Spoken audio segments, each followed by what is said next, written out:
I just spent 10 minutes on TikTok. One guy told me we're all gonna die in 10 years. Another guy wanted to convince me to buy a new camera for 300 euros. Another video showed me how to make 10k a month. All in the span of 10 minutes. We as humans cannot keep going this way with this amount of information that we have.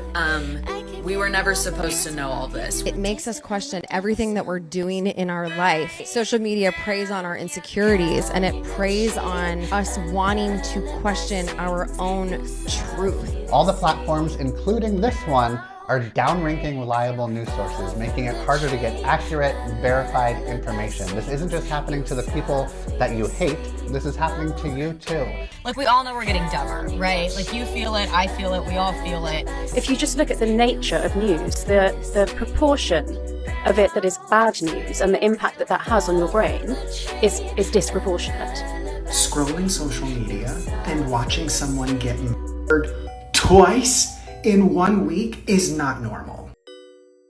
Does anyone else feel just completely exhausted by their feeds these days? Because the modern social media experience is nothing less than a non-stop whiplash of jumping from cat memes to collapsing governments. But the reason this world feels so dystopian is because we've long passed the internet era of MySpace and Farmville and have now entered what is called late-stage social media, where platforms that once promised connection and creativity have become dominated by, well, chaos. We now have to navigate these platforms like war zones with our guards up, constantly deflecting things like AI comparison quizzes that started out as easy as child's play, but now leave you second-guessing reality. Platform fatigue plagues us all thanks to the endless noise of the constant flood of notifications, opinions, and trends, leaving people numb to the world. And tonight's top story, I don't think we were meant to live like this. Meanwhile, nuance in our culture has all but disappeared under the crushing weight of anger and polarization dominating our feeds. In short, social media no longer serves us, its users, rather it overstimulates, misinforms, and exhausts. So that's what we're going to be diving into today, what this new form of social media is doing to us,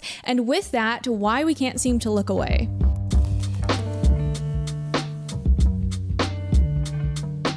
So to start off, one of the biggest problems we're facing in late-stage social media is dealing with the age of information abundance. Because while we're all familiar with the benefits of having the world's knowledge at our fingertips, we rarely talk about the drawbacks. One of them being that our brains are overwhelmed. I think social media is amazing. I think our phones are amazing. It really has connected us in more ways than one.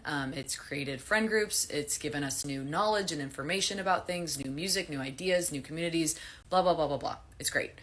However, I almost think of social media and the amount of information that we have now as you're trying to shove even more clothes into an already full suitcase that will not close and won't work. It's too much. You're not able to move your suitcase, and you're just not able to move yourself because there's just too much going on in your brain, and you're just struggling to keep up with everything. It has been estimated that humans process about 74 gigabytes of information every single day. In the past, 74 gigabytes of information would have been what a highly educated person consumed in a lifetime through books and stories. Today, we rarely have the luxury of getting our information from books. Rather, we get bombarded with information through news feeds, billboards, 24/7 advertising, radio stations playing everywhere we go, and of course, all the scrolling. And as you would have it, we're not made to process that amount of information all the time. Like, think back to the days when people lived in villages. Their world was as small as the 50 people in their community. Their problems included work conditions, limited resources, drama with neighbors, and health, and nothing more really. And I'm not saying that this is necessarily a better way to live,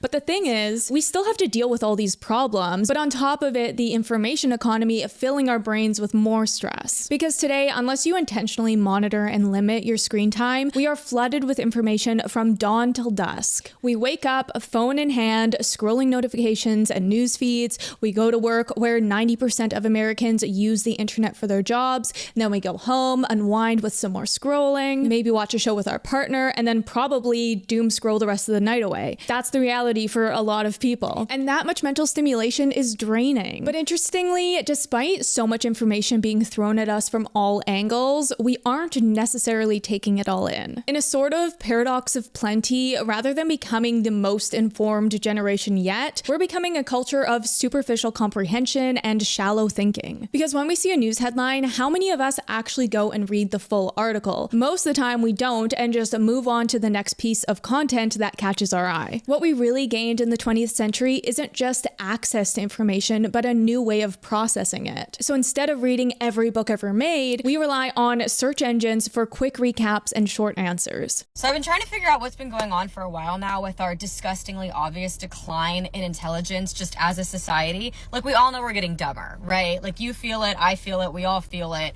And then I read these letters written by 17-year-olds in like the Civil War era. The way that 17-year-olds used to speak versus the way that they do now will make you emotional because it's so sad. It's so sad. Our vocabularies are so underdeveloped. Like, we've lost the ability to articulate ourselves, but furthermore, just living an intellectually curious life. On one hand, we have at our fingertips a wealth of information that our ancestors could scarcely have imagined. Libraries worth of data, expert knowledge, and educational resources are accessible with a mere swipe or click. Artificial intelligence stands ready to serve our tireless tutor, breaking down complex concepts and offering personalized learning experiences. Yet, as we marvel at this seemingly ideal world of infinite knowledge, a shadow looms. The very tools that promise intellectual emancipation also harbor the potential to lull us into a state of passive, mindless consumption. It's a problem of digital overload where we are habitually consuming large quantities of low-quality media, and we've become informational snackers rather than mealers, meaning that we never go further than the first few bites to really dive deep into a subject and get a well-rounded view of it. I'm chronically online in a different and more sophisticated way than everyone. People say you're just doom scrolling, you're scrolling for hours, wasting your time. It's research. I'm studying. I'm gaining information. I know a little bit about everything. You talk about some random person, I know them. And if I don't, I'll be able to figure it out. I'll look it up. I'll find a random tweet they made. I'll find a random video they made. And I'll know everything about them. I've seen every YouTube video. I've read every tweet. I've seen every Instagram post. And I've seen every TikTok. And so the act of deep reading is actually under threat now as it's on the decline. Once considered a fundamental skill for intellectual growth, has been replaced by skimming, summaries, and snippets. As TikTok, Instagram, and X take over our lives, the bite-sized information pieces make it challenging for users to even concentrate on longer, more complex materials. Check out my video on late-stage screen addiction for more on that. But what this is doing to us is taking away our ability to read complex texts and think complex thoughts. Late-stage social media, therefore, entails the unraveling of critical thinking, where we've offloaded it to either 280 characters or 60-second thought bites. As a creative health scientist, I have been trying to sound this alarm for years, because when we lose our ability to think critically, to be creative, to engage with nuance and depth and knowledge, it's not just some fluffy thing. We are literally giving away our power. That's because even though creative, critical, deep thinking is an innate human trait, it actually is literally what makes us human. It's also a skill. It's something that we need to practice consistently and continue to show up with time. But when the only people that are doing that are the elites, then literally thinking becomes a privilege. The opportunity costs of living in that social media world are enormous. Deep reading and the cultivation of inwardness and reflection that accompanies it, and the possibilities for conversation with others in that deeper reflection, becomes impossible. For too many, there's only the constant flickering and jumping from one entertaining meme and video segment and influencer from one notification to another, in a swirl of accelerating and addictive stimuli. But there's even more consequences of this information overload, that being forced multitasking. We've been sold this idea that to be productive, you need to master the art of multitasking, but as it turns out, multitasking isn't really a thing humans can do, and it can actually decrease our efficiency. The scientific study of multitasking over the past few decades has revealed important principles about the operations and processing limitations of our minds and brains. One critical finding to emerge is that we inflate our perceived ability to multitask. There is little correlation with our actual ability. In fact, multitasking is almost always a misnomer, as the human mind and brain lack the architecture to perform two or more tasks simultaneously. effectively. So to my surprise, and I assume yours as well, we are not in fact computers, as we have a limited mental capacity and are meant to function single-mindedly. As much as you want to believe that you can follow 6 forms of media at once, that's not how the brain works. One study found that just 2.5% of people are able to multitask effectively. For the rest of us, our attempts to do multiple activities at once aren't actually that. Unfortunately, listening to a podcast while you're working, while helps pass the time, just acts as a distraction as the brain is pulled in 2 different directions. And yes, I do feel super called out by this because I have only ever known consuming media while working, which is a weird thing to think about. But in our social media world, this way of functioning feels so normal that we never stop to think whether putting a YouTube video on in the background would cause us to make more mistakes. This study found that technological distraction, just getting emails and calls, caused a drop in the worker's IQ by an average of 10 points. To give you a sense of how big that is, in the short term, that's twice the knock to your IQ that you would get when you smoke cannabis. So this suggests, in terms of being able to get your work done, you'd be better off getting stoned at your desk than checking your texts and Facebook messages a lot. All this to say, late-stage social media has pushed us to a point where the endless information is pretty much doing the opposite of informing, and rather it's weakening our focus and making it harder to engage deeply with anything.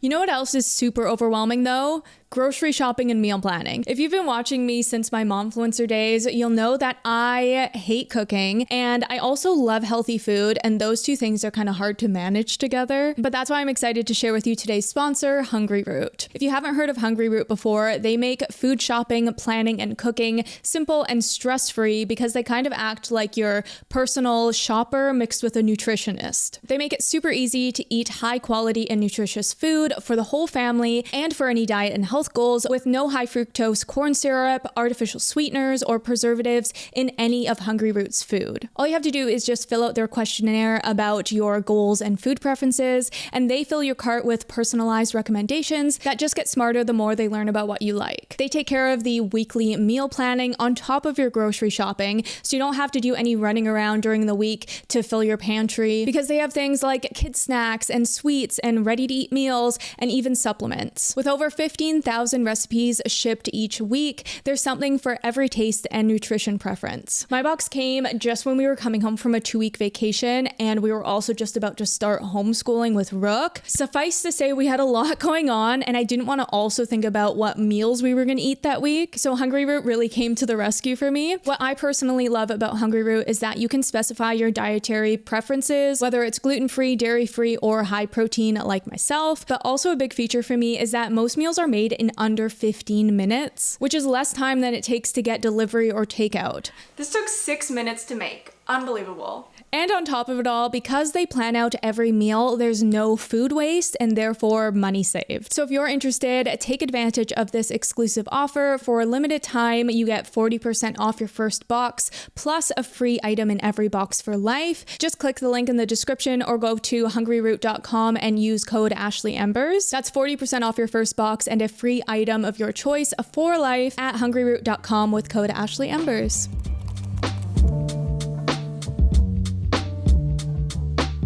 Now, you can probably guess the other problem that comes with this overabundance of information, that being, of course, that a lot of it is bogus. We're living in an epidemic of misinformation, and people don't know how to cope with it because it's changing faster than we can keep up. For the first time ever, we have to try and decipher whether a video of bunnies jumping on a trampoline is real or not. What an odd time to be alive. But that's the reality of the problems we're faced with today. Long gone are the days of mainstream media ruling our worldview. Now we have social media stepping in to take over. Because while social media was never meant to be our news source, it was obviously meant to be social, it has transformed far beyond that to something honestly unrecognizable. Now most people aren't getting their information from journals, the news, or TV broadcasts. No, they're getting it from their social feeds. In today's hyper-competitive and incessant news delivery ecosystem, slightly more than half of US adults report that they get their news through social media often or sometimes. And the issue here is that these social media platforms are most definitely not known for being reliable sources sources of truth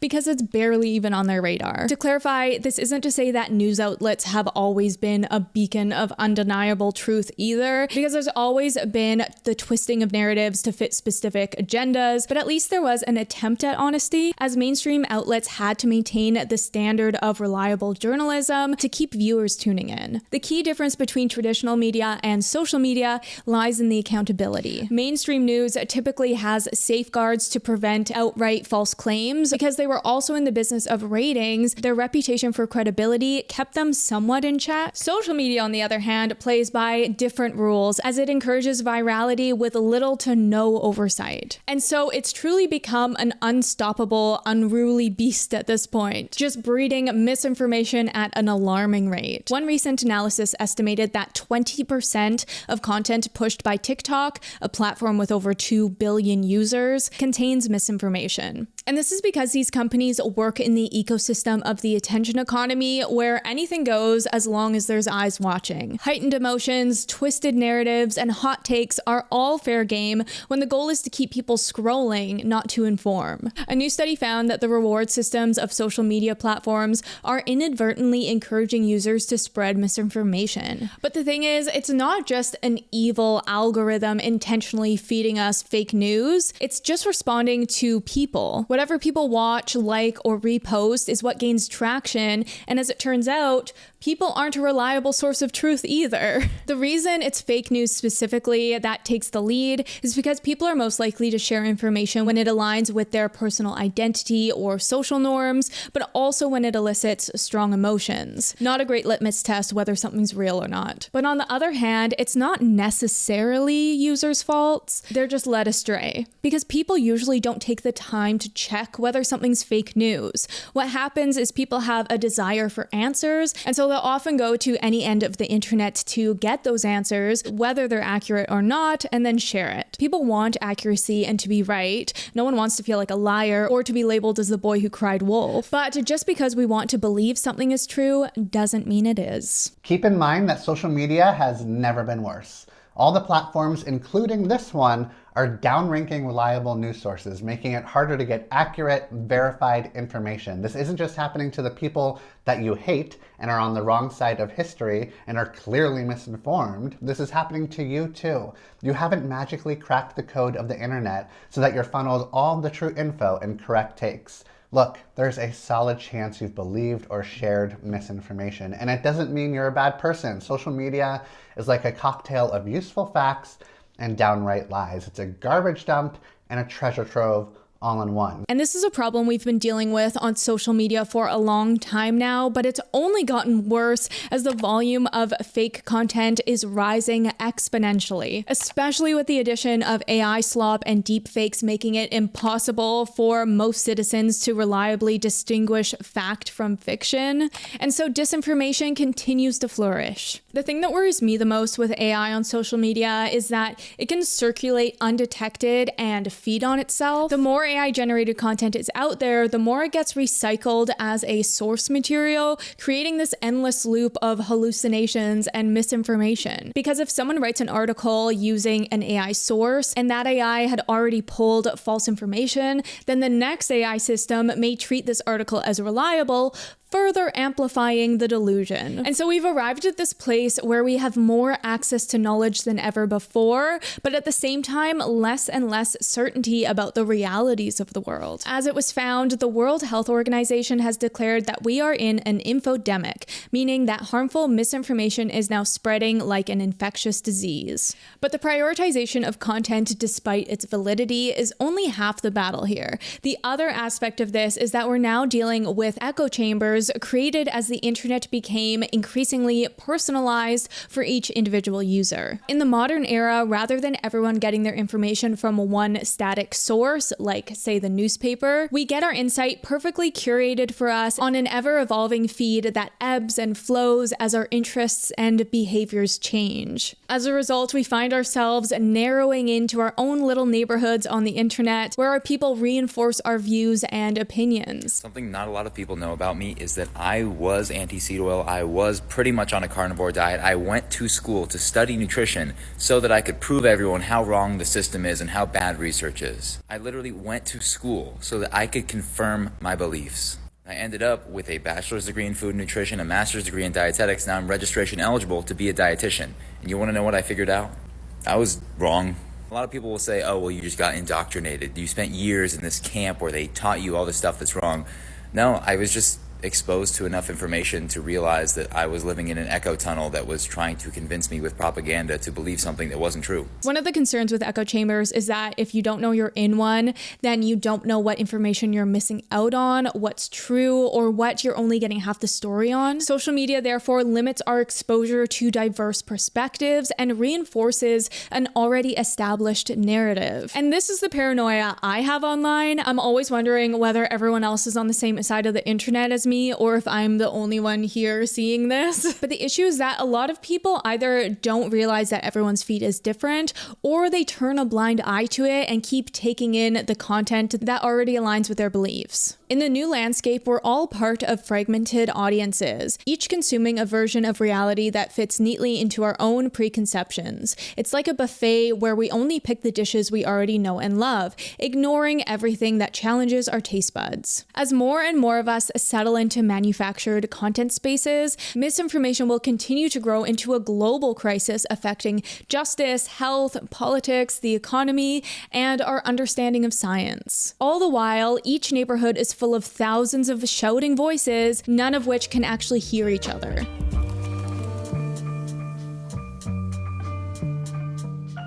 Now, here's the thing about all this information that we're constantly taking in.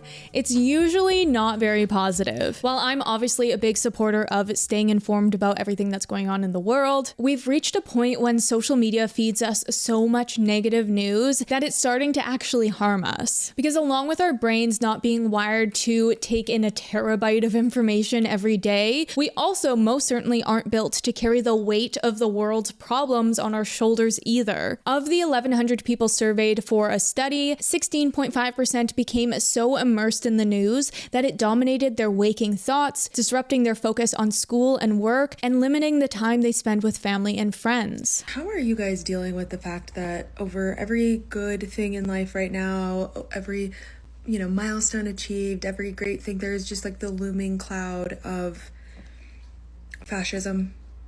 As I've already mentioned, content that fosters strong reactions is what gains traction from our algorithms, and most of the time the strong emotions are either sadness or anger. This nonstop barrage of news is what's hurting people by keeping our bodies in a state of high alert. This leads to suffering from media saturation overload. Similar terms have emerged recently, including doom scrolling, headline anxiety, and headline stress disorder. While these terms are newer, the psychological strain of living through and absorbing dismal news is by no means confined to recent years. The steady drumbeat of headlines and related social media commentary has been without pause. An ongoing pandemic, racial injustice, climate change, election controversy, mass and the list extends onward. And especially in 2025, it seems like we're seeing tragedy play out on our screens in real time nearly every day. Charlie Kirk died today due to violence. Thoughts and prayers, thoughts and prayers. And tomorrow when we all wake up, there's going to be another mass school shooting.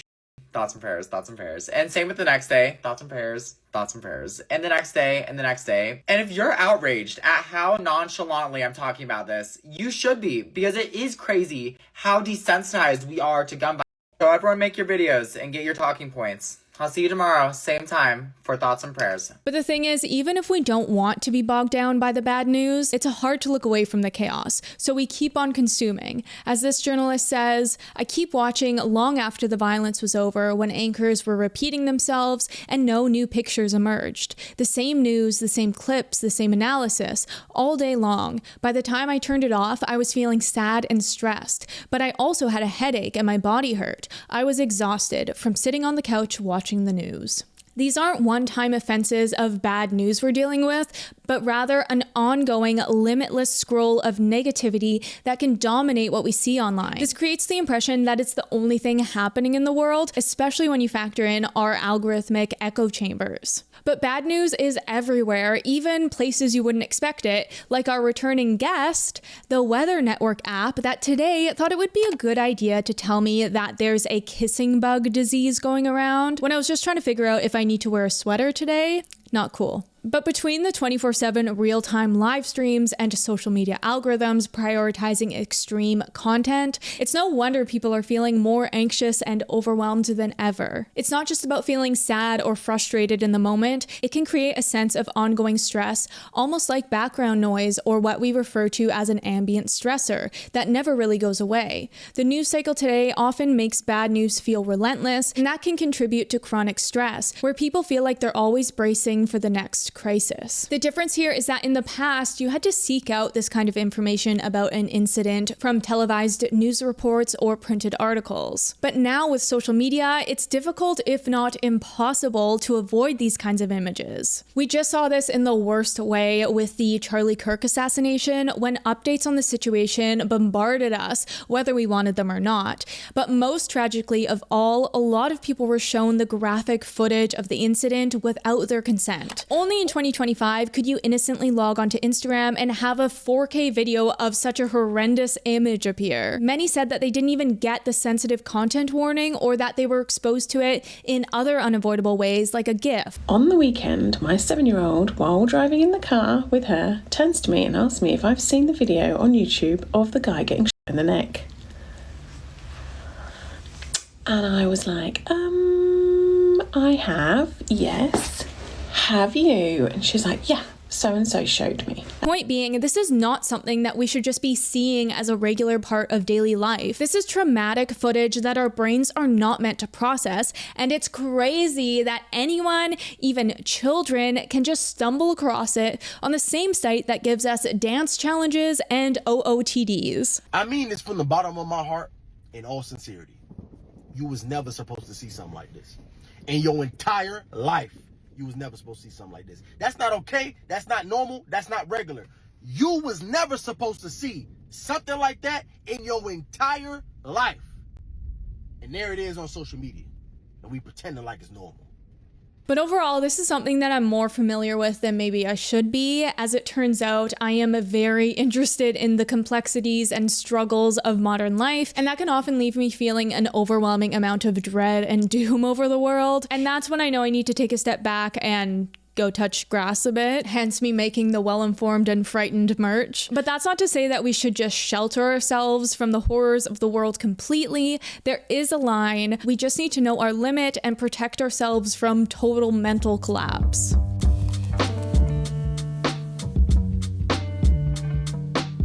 Now to get into the deepest, darkest side of social media, that being comment sections. Comment sections have taken a turn for the worse and are now some of the most toxic corners of the internet. You often hear big celebrities and creators saying that they don't read their comments because it's not healthy for them. Never had anything good come out of reading comments. It's funny. It's just not mentally healthy. While there is validity in not being able to take on that scale of potential criticism, it's also because as of recent years, comments have become so volatile. But they weren't always like this. And I remember in the early days of YouTube, they were simply just a place for communities to interact, talk with creators, or just discuss amongst themselves. That's not to say that there were never any hate comments, but for the most part, comment sections were something that added value to the video you were watching. Now, it's really the luck of the draw, whether you get good vibes or bad vibes out there. I feel like the whole point of posting on social media is because it's supposed to be fun, and there's just no fun in it anymore. Not because influencers ruined it, it's because the audience ruined it. And if you turn to this for a creative outlet, like if you're an artist posting your art, you shouldn't have to be bracing like you're a gladiator going into the arena because you're sharing something important to you that you love, and you're just trying to have fun and enjoy yourself. It's 4 a.m. I've been up since 2 a.m. from heart palpitations, just from some of the disgusting, nasty comments. Because when you're constantly antagonized by people who don't actually care about you, it is just infuriating, and it's just like taking the joy and the fun out of this. And like, I want to have fun again. One big reason for this is the rise of the For You feeds, because instead of communities coming together to watch a followed creator, you'll have random people from all corners of the internet coming to comment, and often not holding back. This is also why you often see more of the toxic comment sections on TikTok, Instagram, Twitter, and YouTube Shorts rather than long form YouTube, because it still is more of a community-based area over here. But that's not to say that things can't get wild here as well. As I've been pondering over what happened to comment sections, I think there's a couple forces involved. For one, we're dealing with a total lack of nuance in today's culture, and so if anyone tries to make claims that are neither black nor white, then they are sure to be called out with strong offense. Nuance is a gift that allows us control over our own perspectives and thoughts. A world where everyone agrees about everything all the time isn't a world we want to live in. However, increasingly, even a slight disagreement on wording or action, likes and dislikes has become either you're fully with me or you're against me. I must launch an offensive attack and pray for your swift and tragic death.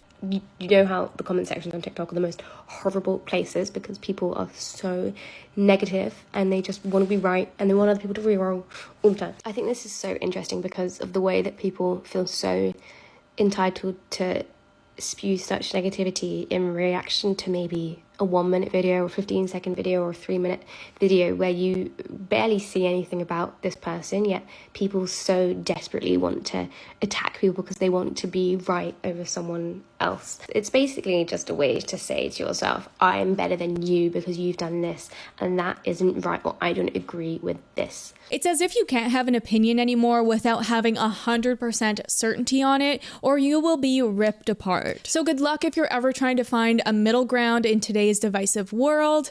And yes, that is what I try and do, and it's very difficult. But the social media world seems to have no understanding that many things are complicated. You must pick a side. As a side note, I do want to say that there is nuance in this because there are in fact a lot of lovely commenters out there, but they're often drowned out by the extremists. And tragically, this lack of nuance is what drives collective narratives these days, and the gray areas fade as they are no longer accepted by the general public. This leads to the other player in all of this, the compounding of collective opinion. The nature of comment sections with their lack of nuance mixed with the ranking systems through likes means that they have become a sort of self-reinforcing arena with one opinion to rule them all. This phenomenon, commonly known as the bandwagon effect, is where one strong opinion gains traction and people adopt it, not necessarily because they believe in it or agree with it, but simply because others are doing so. People in general want to fit into the perceived consensus, which means that even if they would generally disagree with the group mindset,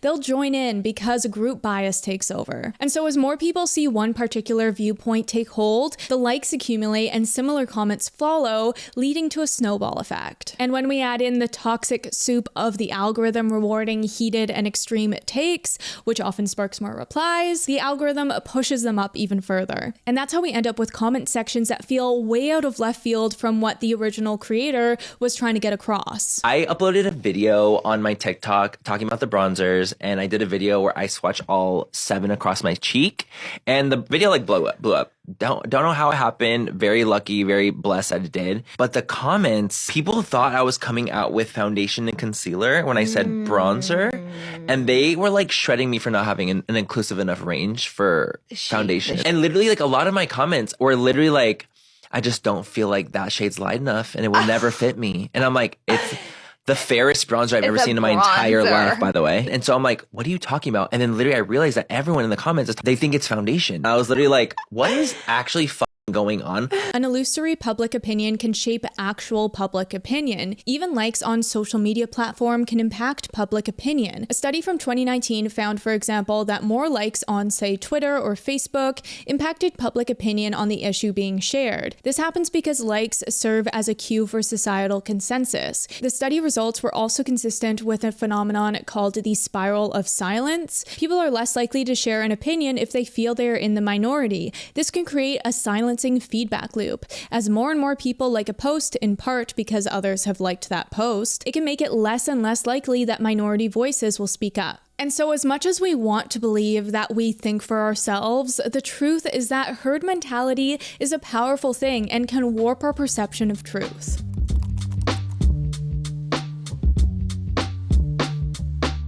Okay, final thoughts. Couple things to note here. One, the truth is usually out there. It's just harder to find and sometimes buried beneath layers of noise and distortion on the internet. It's also important to reinforce that you should never trust your algorithm as a reliable source of news, and you need to seek out the opposing viewpoints for a better grasp on reality. We live in a new era where we don't have a choice. We have to become more discerning, more critical, and more engaged with our news. Also, very important to set limits for yourself. Choose a couple places to get your news and then cut it off there. Most importantly, I want to add that we need to take time away from our phone. And if you need help with that, you can check out my screen addiction video. I give some practical tips that helped me a lot, but it can all feel so horrible out there until you realize that you can just opt out for a bit, just like disconnect. That's at least how I manage it. I like take in my news, I take in my research, and I do enjoy doing that, but I need time for like fluff. Like things that are just fun, that are just about my little world as well, you know? So that's my advice for you, I guess, is to go outside, enjoy the fall weather, spend some time with your family, stay well informed and frightened, and take breaks when necessary. Bye. Is anyone else craving like a nice, crisp, iced lobotomy right now? Like, I just feel like it would take the edge off. I don't know. Does anyone want to go? Like, I'm sure they have a happy hour special or something like that. Like, come on.